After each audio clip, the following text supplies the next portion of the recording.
Hello, this is Smarter Prepping with Uncle Mark, and I'm Uncle Mark.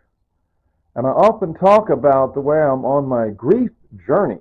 I'm always on a grief journey. Mainly I talk about Tanya on the right, but there was 3 losses of people close to me that kind of messed me up, left me kind of messed up, so I'm moving ahead, always moving forward on my grief journey.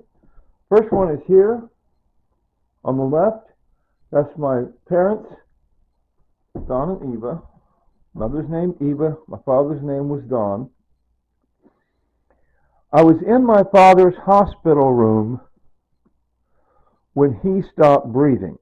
That kind of messed me up. My mother had died sometime before, but she was sick for a long time. It didn't mess me up.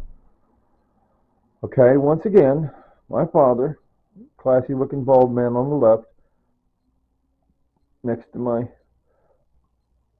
mother. Anyway, Don Wallace Herbert died in January of 2001. I was in his hospital room when he died, when he stopped breathing. That kind of messed me up. Okay. Then here's Mark and Pam. By the way, both Pam and I were in that hospital room. But anyway, Pam and I were married for altogether about 30 years. And Pam,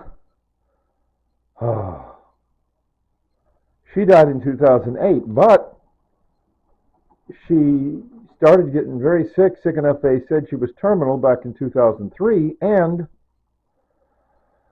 so I had the emotional roller coaster of she's in the hospital, and then she kind of got somewhat better, and then back to the hospital. I don't know if she went in the hospital 3 or 4 or 5 times in that 5 years, but she died in 2008. I was not in Pam's hospital room when she died, but because I've been married for 30 years and the roller coaster emotional strain was rough on me. So that kind of messed me up. That was 2008. Then I married Tanya. That's a picture from our wedding day. Tanya in 2011. So that's Mark and Tanya. The pastor who did our ceremony is the guy that's in the picture. Anyway, so Mark and Tanya got married. Look at the flowers. Oh, I still have that dress. It's sitting in the closet over here. Anyway, so Tanya died in 2022. Right here. Right just to the right of where this camera's sitting. Right here, pretty much at this spot, just 2-3 feet away from where I was standing. Tanya stopped breathing. I was less than 10 feet away to the other side of the room. Okay, so I was in this room when Tanya stopped breathing. She was on hospice care on a hospital-style bed anyway. So we knew it was coming, and so it wasn't like a shock. But anyway, that really messed me up.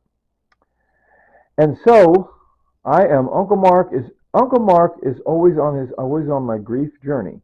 Okay, every day I'm moving forward on my grief journey. Say it again. Every day I am moving forward on my grief journey. I interact with family, friends, and neighbors. I interact with family, friends, and neighbors. I give tender, loving care to myself, and I give tender, loving care to family, friends, and neighbors. Okay? So, that's what I do. That's how Uncle Mark, I'm moving forward on my grief journey. Okay. I'm often talk about this in my videos and in other settings.